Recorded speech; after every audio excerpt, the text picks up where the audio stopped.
12च्या बातमीपत्रात मी वर्षा नलावडे बुलेटिनमध्ये आपल्या सर्वांचं स्वागत करते। सुरुवातीला सर्वसामान्यांसाठी मोठी बातमी आहे, कारण गॅस पुरवठ्याची स्थिती पाहता केंद्र सरकारकडून एस्मा कायदा लागू करण्यात आलाय। युद्धाच्या पार्श्वभूमीवरती भारत सरकारनं हा एक मोठा निर्णय घेतलेला आहे। केंद्र सरकार घरगुती गॅसला पहिलं प्राधान्य देणार आहे। गॅसची साठेबाजी रोखण्यासाठी भारत सरकारचा हा एक मोठा निर्णय आहे। आपण ग्राफिक्सच्या माध्यमातून सविस्तर या कायद्यासंदर्भातली अपडेट बघूयात। इराण, अमेरिका, इस्रायल युद्धाच्या पार्श्वभूमीवरती देशात एस्मा कायदा लागू करण्याचा निर्णय घेण्यात आलाय। देशातली गॅसची साठेबाजी रोखण्यासाठी भारत सरकारचा हा मोठा निर्णय आहे।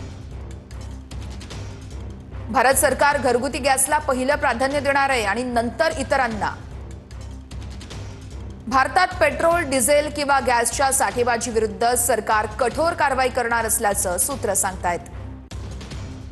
राज्य सरकारांना साठेबाजी रोखण्यासाठी कायदेशीर कारवाई करण्याचे आदेशही देण्यात आले आहेत।